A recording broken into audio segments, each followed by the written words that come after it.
His blowgun poised, a quiver of poisoned darts close at hand, he gazes into the densely interwoven layer of branches that forms the canopy.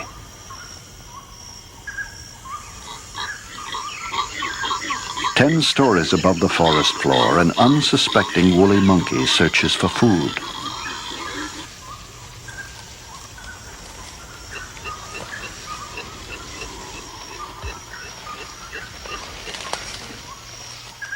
The hunter quickly prepares a poisoned dart while carefully watching his prey above.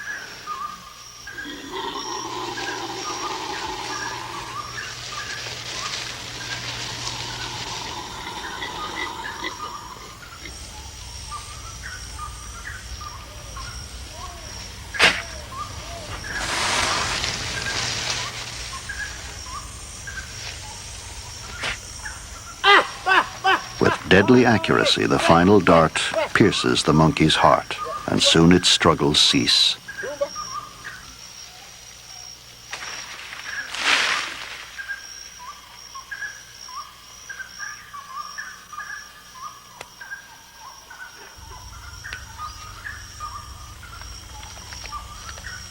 Armed with primitive weapons, the Waodani hunter relies on extraordinary skill and cunning to harvest the bounty of the forest. His knowledge of the jungle and its creatures is legendary.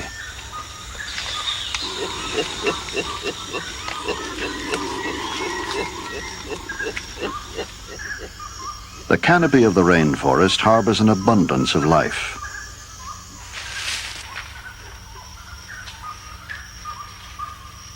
A squirrel monkey enjoys a succulent leaf, while the marmoset attentively grooms its mate. And a scarlet macaw feeds on berries. Virtually hidden from the hunter in this self-contained world of interlocking foliage, these tree-dwelling creatures are the constant prey of the Waodani, the nomads of the rainforest.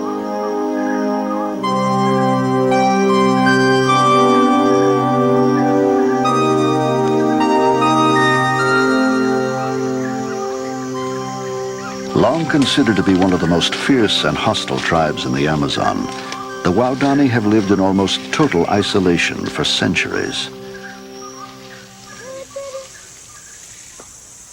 The secrets of the Waodani's beliefs, traditions, and nomadic existence have, until recently, remained a mystery to the outside world.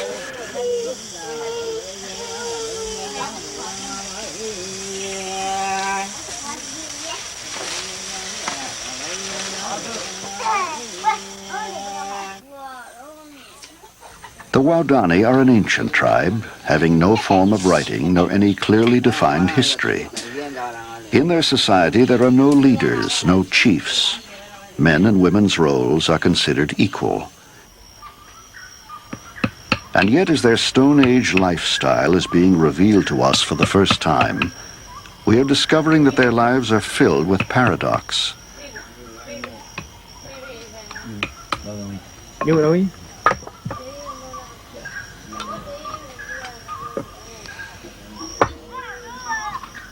Taught to function effectively as individuals, they demonstrate an extraordinary sense of cooperation.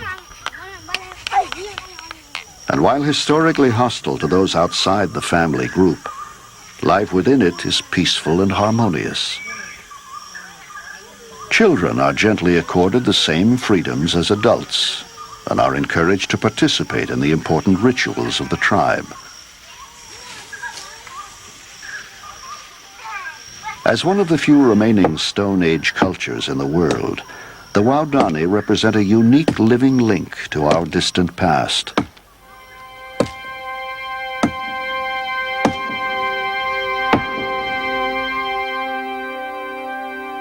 Covering much of the South American continent, the Amazon basin contains the largest rainforest in the world, blanketing over 2 million square miles. In Ecuador, near the headwaters of the Amazon, the small Waodani tribe can be found. Their traditional territory, covering more than 8,000 square miles, is bordered in the north by the Napo River and in the south by the Kura-Rai.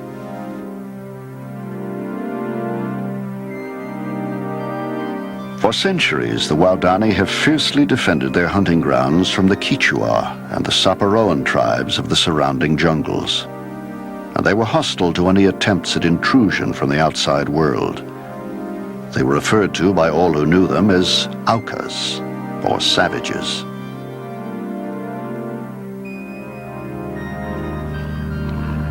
In 1956, their isolation was broken. 5 American missionaries flew deep into Waodani territory, hoping to make peaceful contact with them. On Tuesday, January 3rd, they landed on the banks of the Kura-Rai River. Within a few days, 3 Indians emerged from the undergrowth, a man and 2 women. After exchanging some gifts, they sat down together and had lively conversations, without understanding one another at all. The encounter, which appeared friendly at first, suddenly ended in tragedy. All 5 missionaries were brutally slain by Auca spears.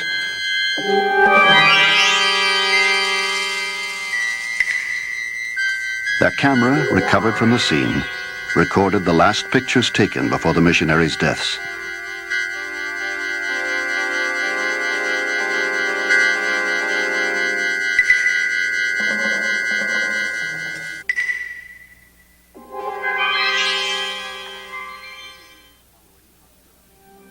In the years following, hostilities slowly waned. 2 Waodani women were taken in by missionaries who learned from them elements of their unique language. Tenuous friendships were formed and trade goods exchanged. Waodani fears and suspicions gradually disappeared. They were given metal pots, beads, and clothing, and eventually their lifestyle changed as they learned to adapt to the ways of the modern world.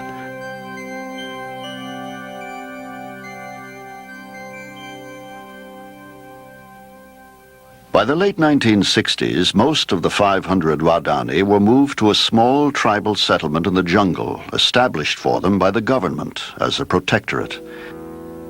But in the remote jungles to the east are to be found the widely scattered villages of a few families who continue to live their lives as nomadic hunter-gardeners.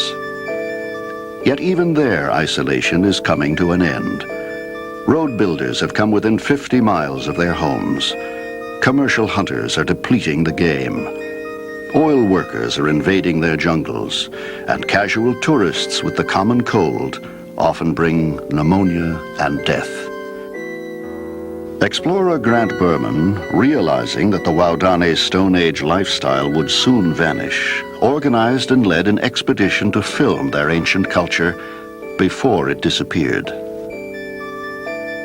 Dr. Robert Carniero, a renowned authority on Amazonia, collaborated with the expedition in the collection of artifacts and film for the American Museum of Natural History. Dr. James Yost, anthropologist from the Summer Institute of Linguistics, has lived with his family amongst the Waodani for the last 10 years. As the world's foremost authority on their culture, he guided the expedition into the remote jungles, where the isolated groups can still be found. Flying over the vast, unbroken rainforest beyond the foothills of the Andes, the expedition searched for signs of the widely scattered Waodani settlements. Finally, they spotted a tiny clearing, a small jungle garden, the temporary village of Awancado, where one nomadic family lives in a single thatched hut.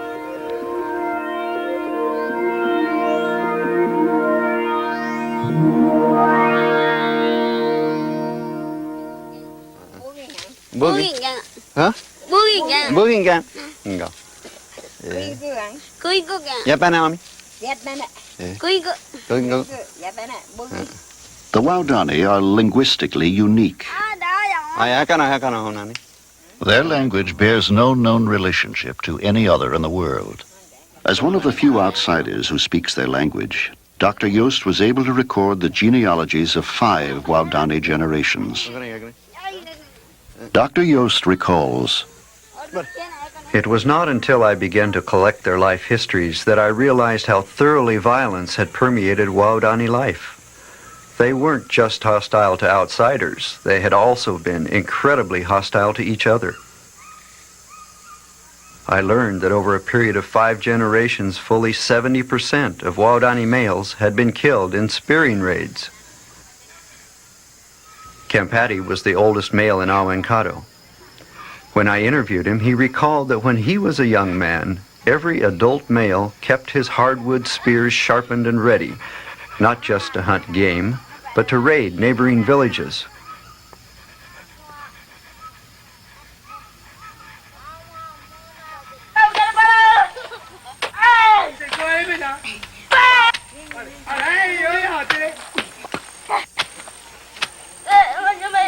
At an early age, boys were encouraged to be aggressive and to play spearing games with termite nests. Enacting family feuds, they impaled imaginary enemies targeted for revenge. When the boys grew up, deadly skill with spears would become a chief asset of Waodani manhood.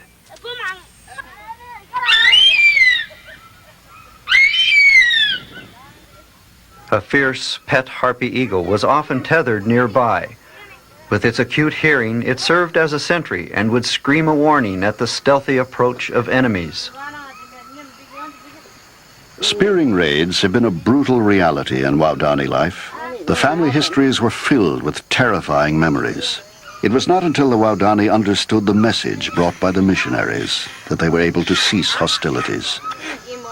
Sporadic contact with those living in the protectorate convinced the Waodani still scattered throughout the jungle that indeed the reign of terror had ended.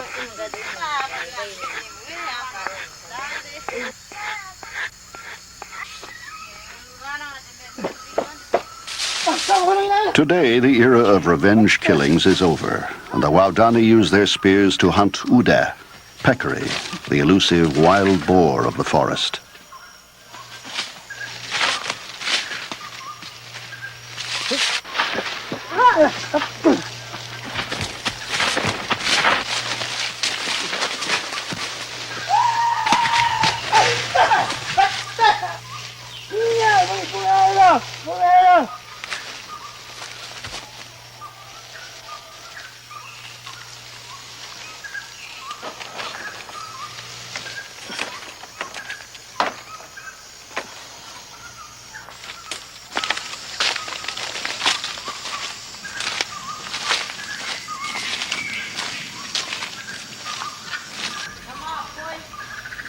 Nyama's success in the forest today has brought in 60 pounds of meat, and it will be shared equally tonight by everyone in the village.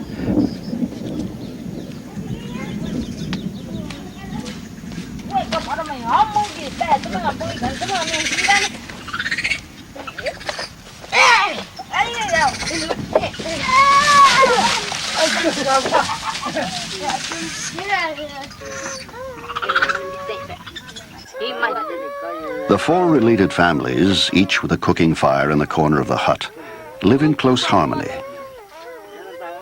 The meat from the hunt is divided among all the members of the Nanikabo, the extended family. Everyone gets a share. To the Waodani, sharing with their kin is the most important value in family life. To them it means, I care for you, and I want you to survive.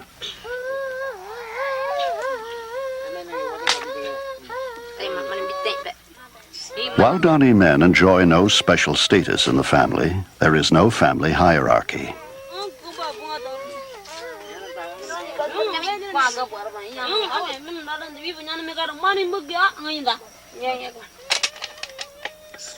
While Nyama's success in hunting has fed the family well today, Kampeti was not as fortunate. He captivates the family with a story.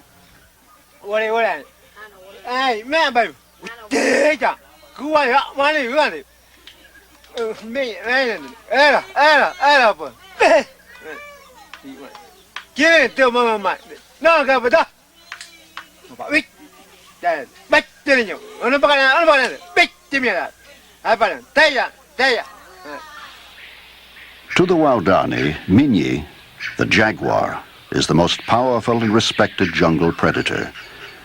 But to Kampeti, it is also a mysterious spiritual force. Bagay, the haunting embodiment of a dead ancestor.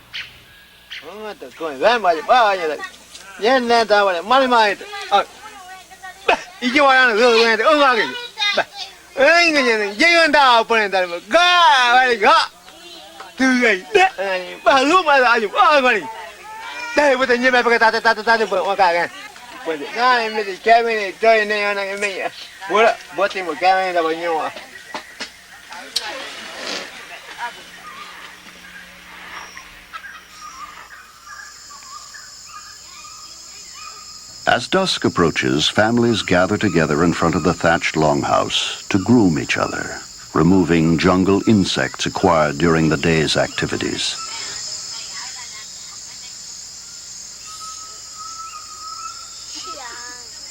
A simple necessity of jungle living becomes for the Waodani a warm and welcome family ritual, symbolizing mutual dependence and anticipated with pleasure by all at the end of each day.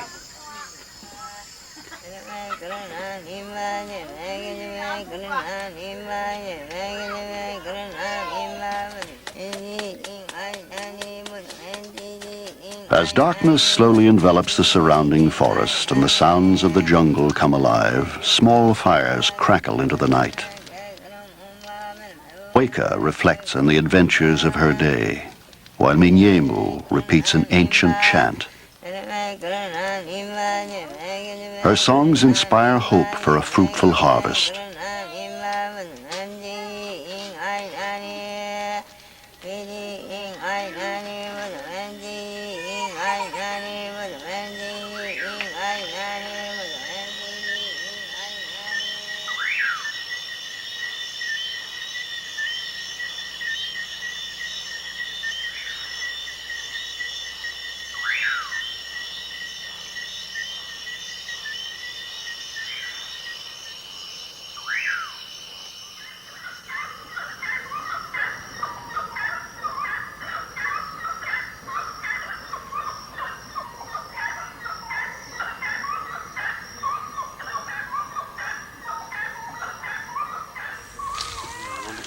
As they grow up, young children have few responsibilities, but if they own a pet, they are expected to care for it. Mipo arrives early each morning with meat for his pet harpy eagle.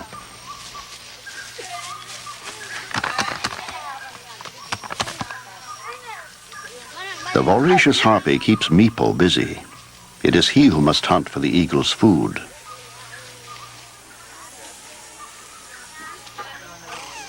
The children grow up with no formal education.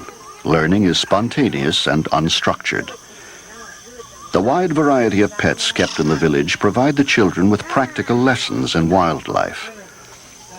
From close association with pets, they learn the calls of many creatures found in the rainforest.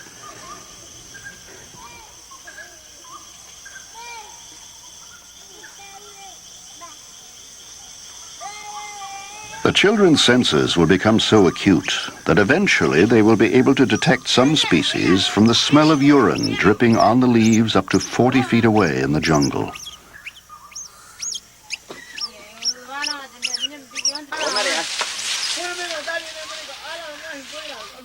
Young boys of 8 or 10 are often allowed to borrow their father's full-size blowgun to go hunting in the forest nearby. Their frequent forays into the jungle test and strengthen their bodies and sharpen their eyes and ears.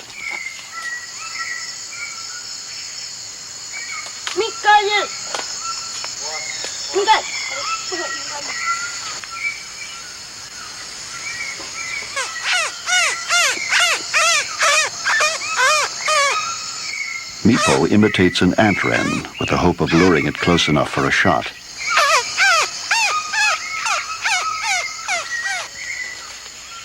The boys share the use of the blowgun. Competition is completely foreign to them. Spontaneous cooperation is the only way they know.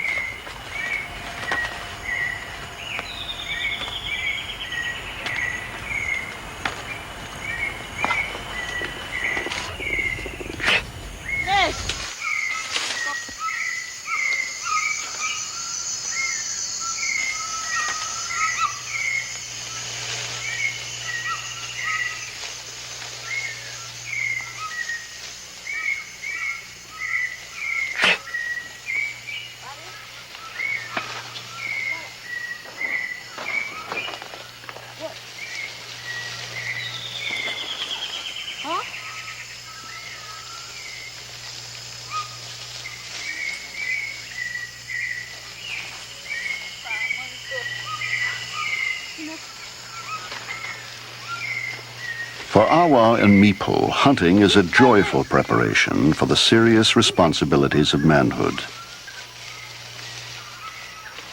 Although the boys manage to bring home only one small bird, it will be accepted by their grandmother, Minyimu, as a significant contribution to the cooking pot. It is a symbol of their willingness to share.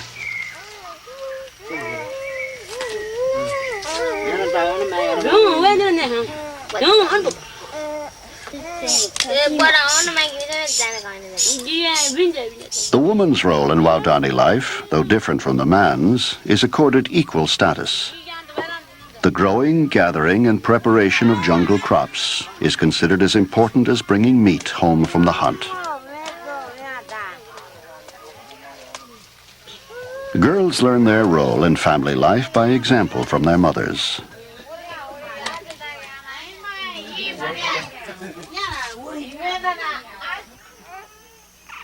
Like all young girls, Weka learns the utilitarian crafts of home life informally, from watching and helping older women.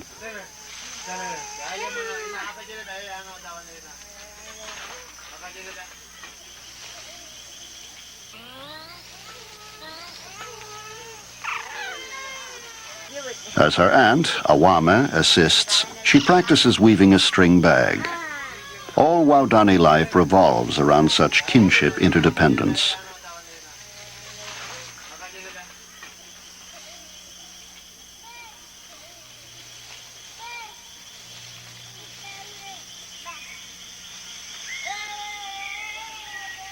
From the dried fronds of the chambira, Kempeti's sister Mima separates broad strips of fiber to be made into string.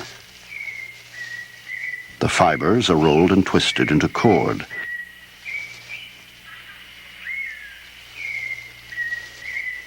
Kuwani will need nearly a mile of string to make an intricately woven hammock for her son. For the nomadic Waodani, such simple possessions are essential. They are light, compact, and easily transported as the family frequently moves off to a new home in the jungle.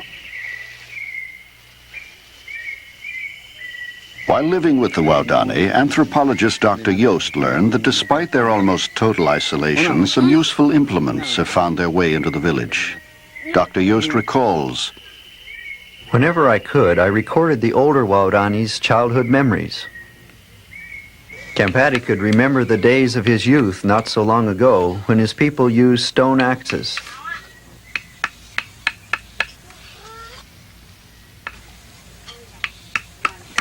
He showed me how he and his father used the sharpened bone of a peccary to gouge out a handle for a stone axe.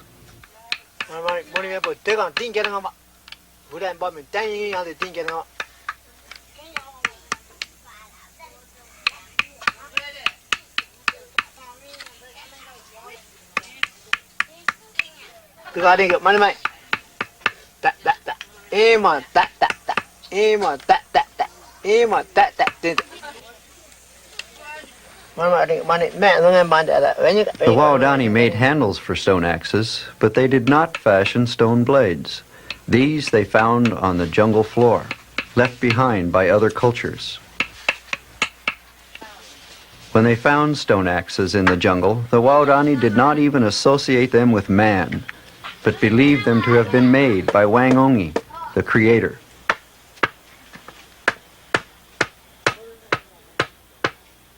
Kempeti carried the stone axe into his garden to demonstrate how effective it had been.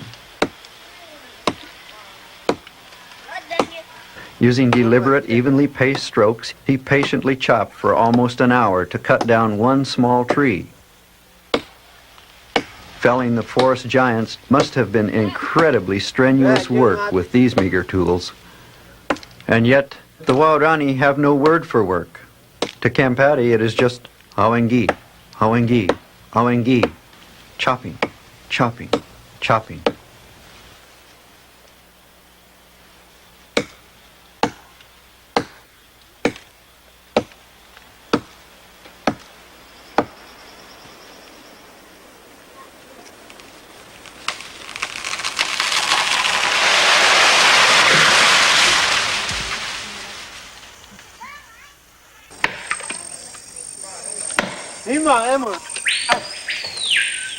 Today, the steel axe is one of the few modern implements Campetti's people have acquired from the outside world. And like a magnet, it is pulling them into the modern age.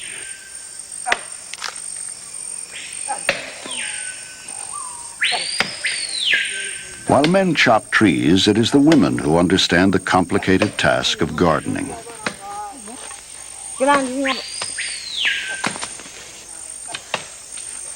To plant, cultivate, and harvest the riches of the forest floor is considered an art.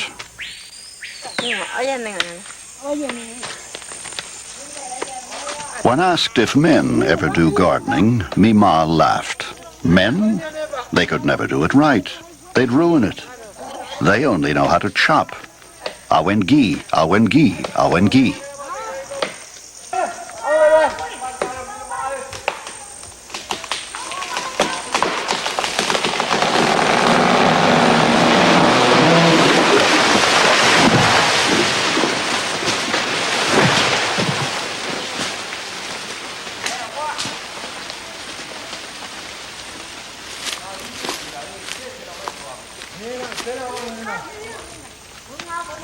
The basic crop of the Waodani garden is manioc, a starchy jungle root.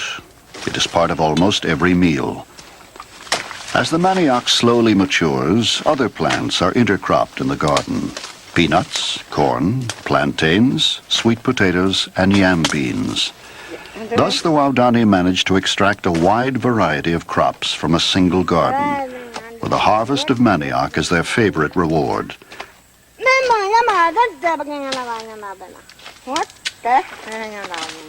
Manioc does not grow from seed. So, as the women harvest the tubers, they also gather the stalks for later planting.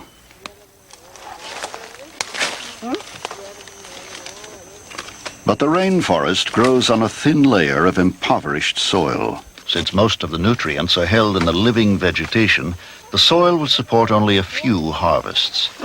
So the Waodani plant a series of gardens, carefully scheduled to mature in sequence.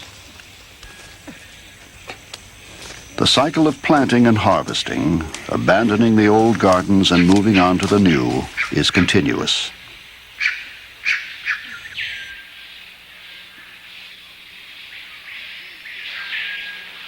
At Duitumi, a day's journey from Awankado, Campetti's family are planting the garden of their future jungle home.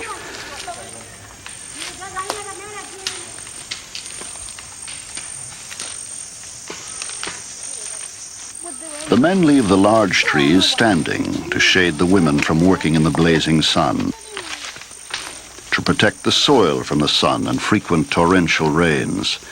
The leaf litter is left undisturbed. When the planting is completed, the last trees are felled.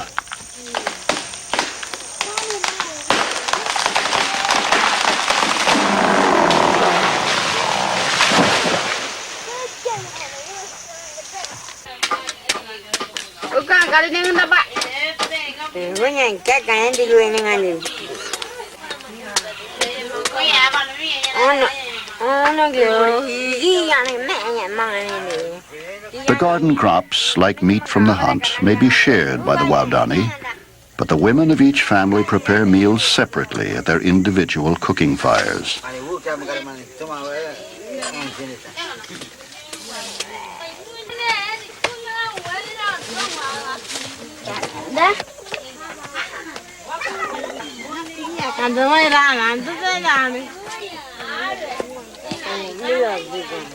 The jungle supports them well.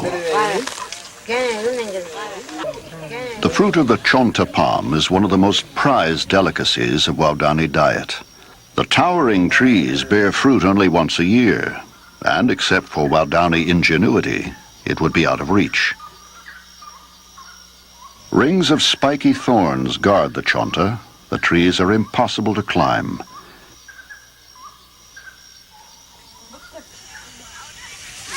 In order to get at the fruit, Titikawa makes a climbing ring from twisted jungle vines and uses it as a brace to ascend a smooth-bark cecropia tree growing amidst the thorny chonta.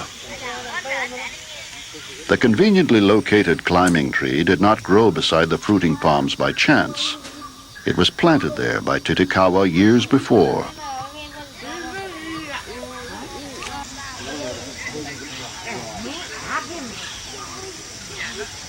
The jungle fruit is so valued by the Waodani that every chonta in the surrounding forest has been claimed. The chonta thus becomes a part of the village kinship system, and the jungle itself a Waodani garden.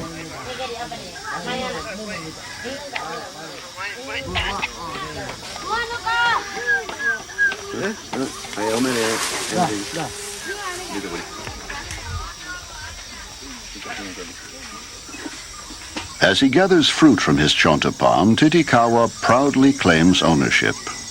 Voto da ganga, my tree. But its fruit will be shared with the entire village in the traditional Waodani way.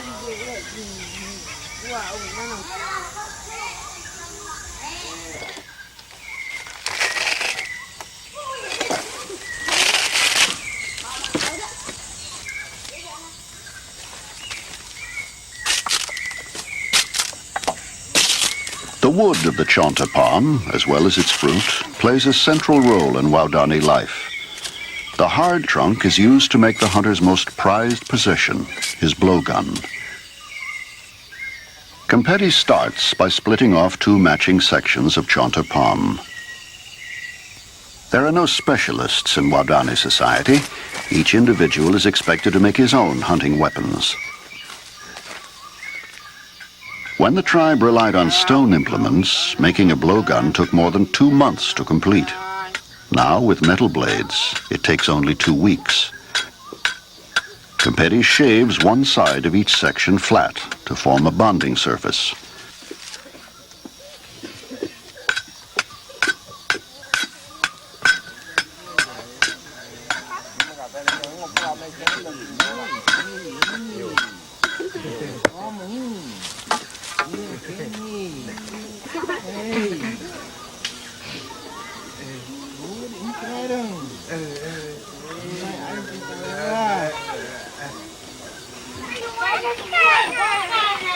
The chonta staves are softened by heating them carefully over a fire. Using the notch of a tree stump, Competi gently applies pressure to straighten the warm and supple wood.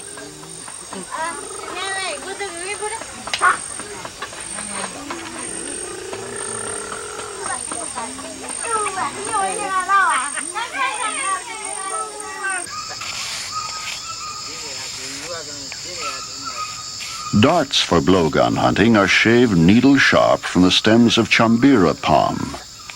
Dozens of darts might be expended in a single hunt, so the men of the village spend much of their spare time shaving the slim projectiles.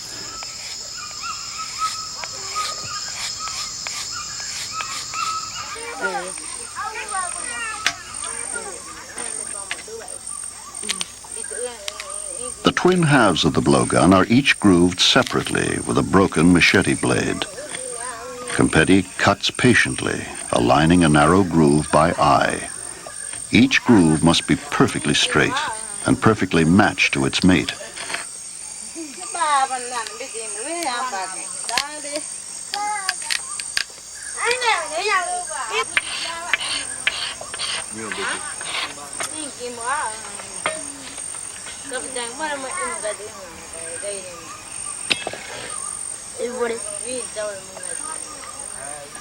Watching his grandfather make a new blowgun is part of Mipu's education. By the time he is 14, he will know how to make his own. A long strip of bark is peeled from a length of jungle vine in order to tightly wrap the finished halves together. After beeswax has been applied to form an airtight seal, the entire length of the blowgun is securely wrapped.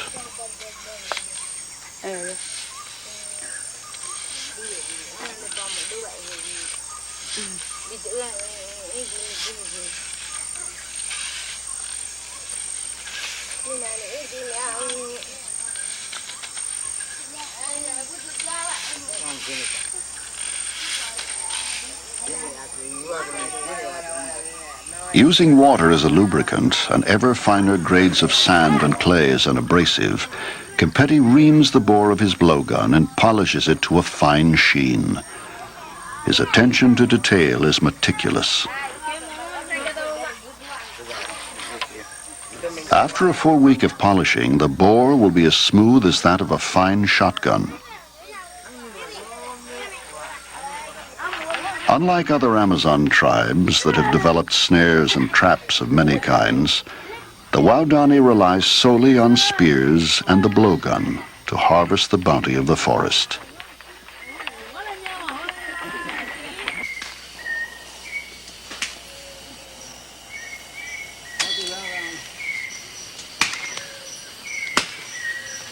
Far off in the shadowy rainforest, Awa climbs a liana to collect the raw materials needed to make curare poison.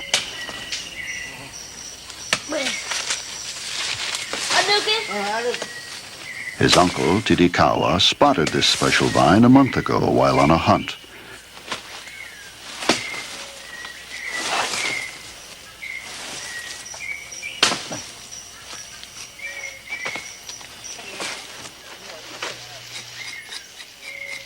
The acrid resins in the shavings are the only active ingredients in curare. How the Indians discovered its deadly effects is a mystery.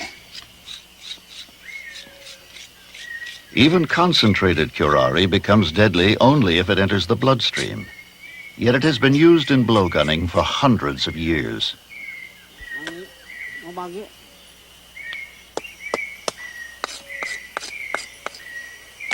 Titikawa says the Waodani have used it kui, forever.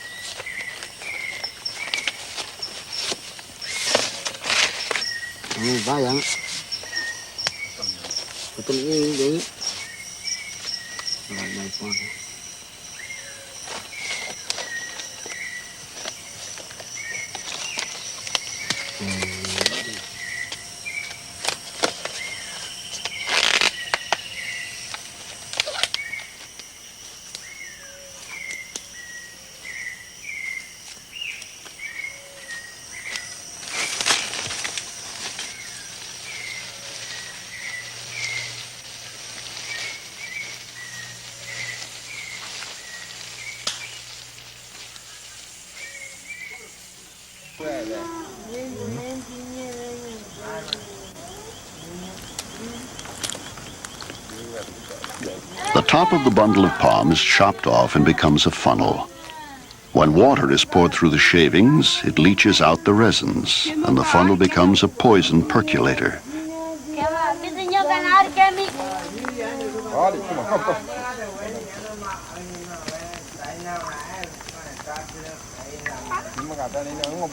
Without this poison for the darts, the blowgun would be rendered ineffective.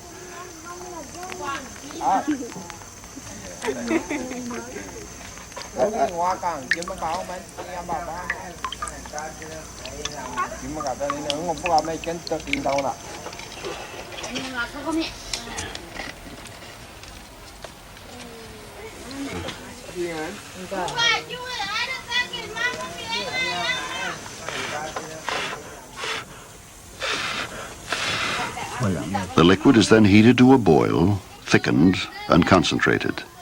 The sticky black lacquer is spread on a fragile clay pot that has been used to cook monkey meat. The Waodani believe that darts treated in this way will better seek out their prey.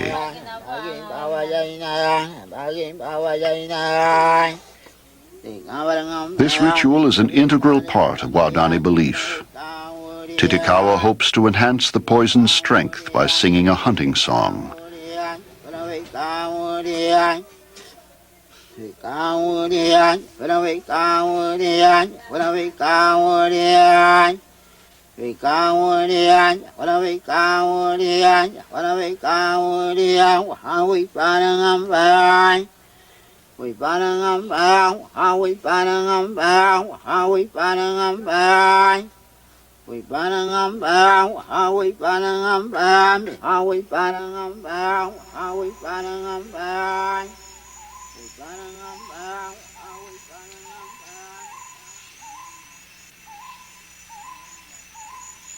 In the early light of day, predators scour the forest for food.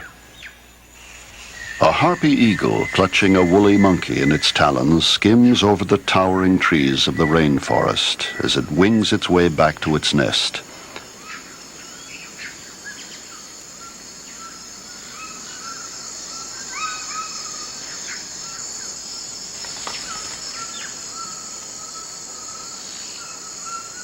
The harpy is a competitor of the Waodani for birds and monkeys.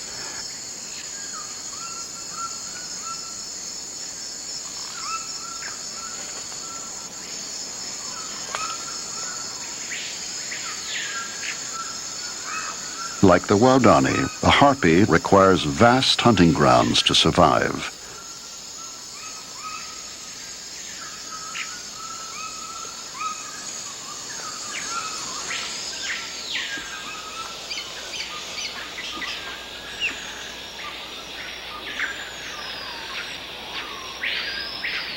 The lush and humid upper layer of the snake-infested rainforest is the bountiful hunting ground of the Waodani.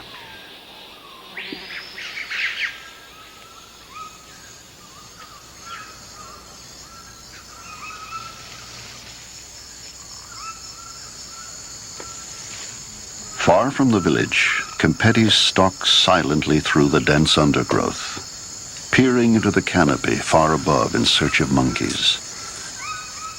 Although the jungle abounds with creatures, they are almost always hidden from view.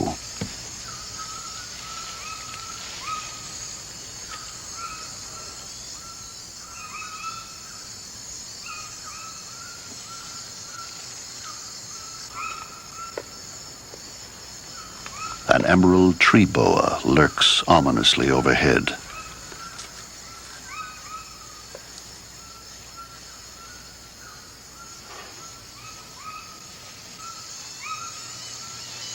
His blowgun at the ready, Kempeti pauses to imitate a bird.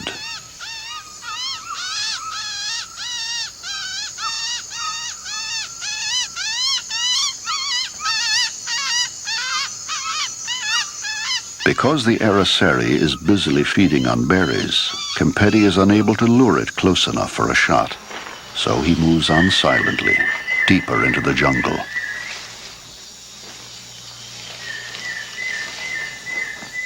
Disturbed by a movement, a deadly coral snake emerges from underneath the leaf litter to investigate.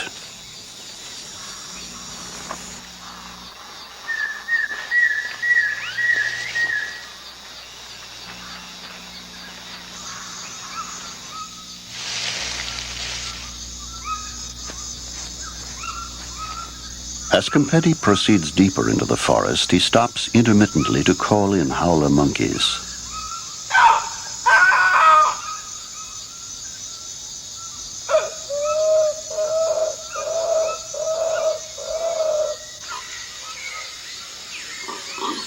From high in the canopy comes a reply.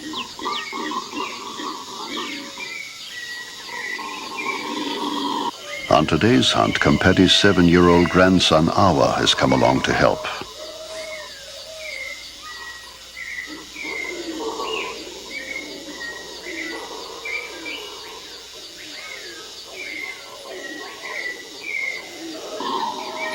In the canopy, almost 120 feet above the jungle floor, the shadowy forms of 2 howlers come into view.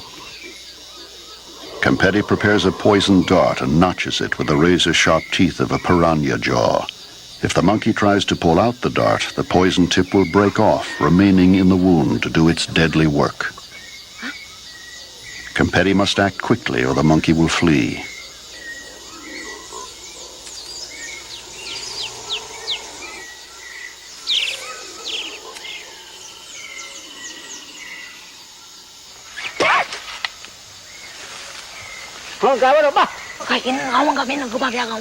A single leaf deflects the dart, and he must try again.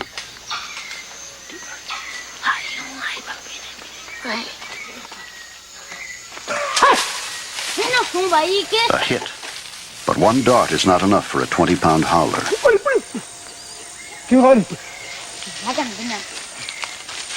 Awa and Kempedi must now pursue the wounded monkey as it flees through the canopy more than 10 stories above.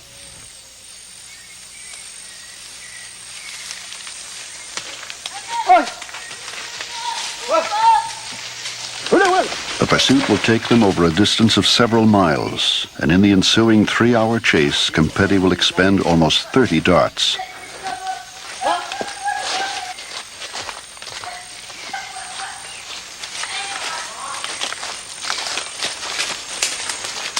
Partially paralyzed, the howler takes refuge in the fork of a tree.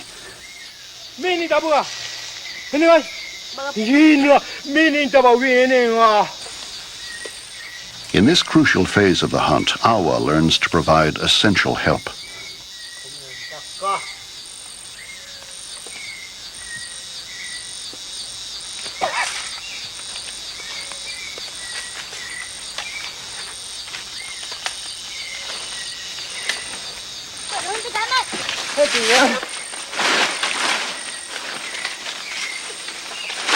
By now the monkey has been hit 3 times.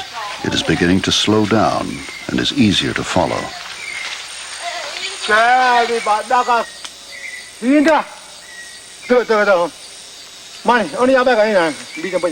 Trying to get a final shot, Kempedi attempts to scare the monkey into view.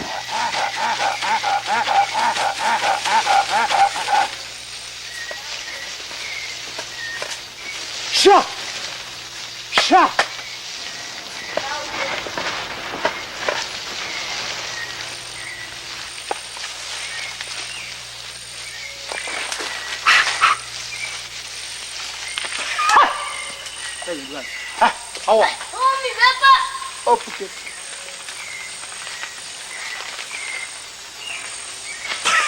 Two more shots and a final hit. The dying monkey, almost completely immobilized, still clings stubbornly to the branches above. Kempedi, almost 60 years old, must now climb 100 feet into the canopy to retrieve his dying prey.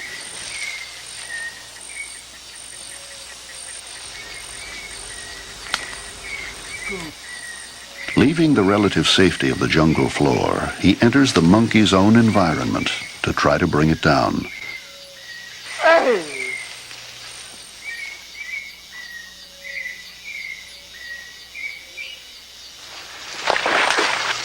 The howler, by now unconscious, is wedged between 2 branches, and Kempedi must precariously cross over to its refuge to dislodge it.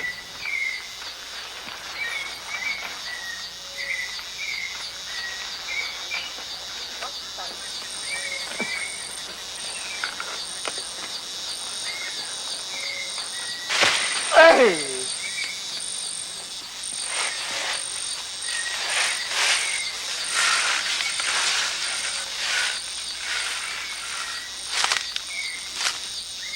On today's hunt, Kempedi has had to climb 11 trees, each over 100 feet tall, all for just one 20-pound monkey.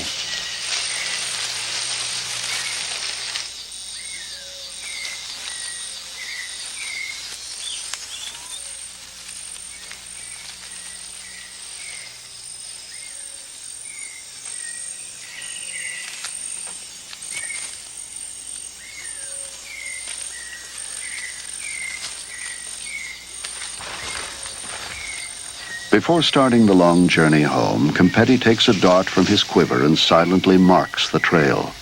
Perhaps another hunter who passes here will be as lucky as he.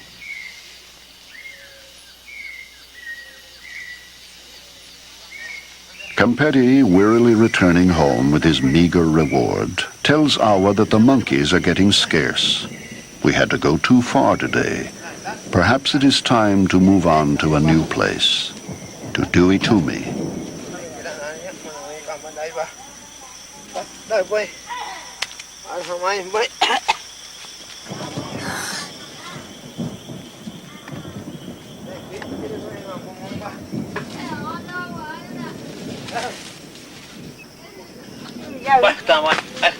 Kempedi's monkey will be cooked and shared by all members of the household.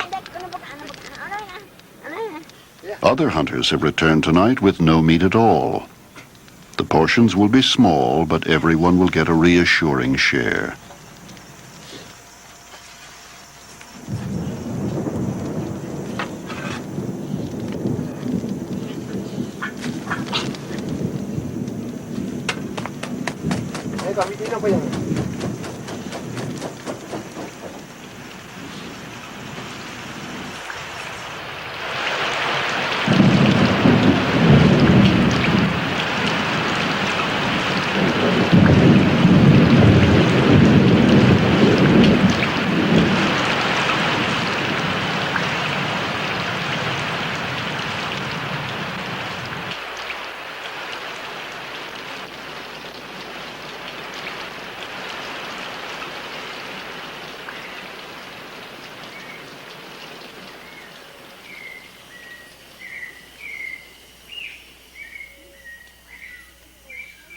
The game is becoming scarce, and the soil of the village gardens has been flooded by torrential rains.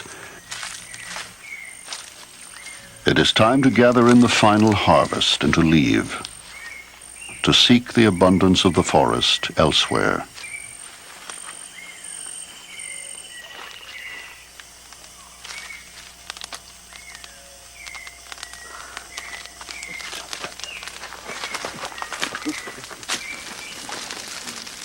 Before he leaves, Kempedi ritually sets fire to his house, as his ancestors have done for thousands of years. It has been a center of family life for an abundant season of hunting and harvest. But the house is temporary. As with most of their possessions, it is easily replaced.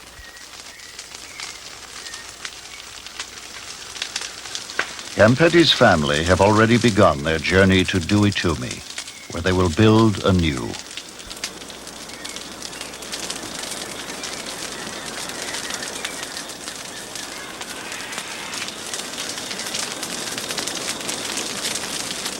As Kempedi prepares to leave, he anticipates his future hunting ground, confident that game will be there. He understands the fragile balance of life in the rainforest and expects his nomadic ways to assure a continuous supply of food.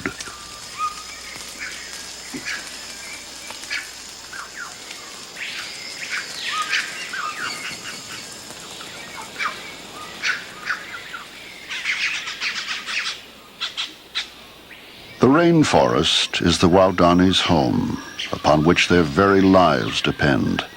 But the resources of the jungle are being exploited by the modern world. Rainforests are disappearing at an alarming rate.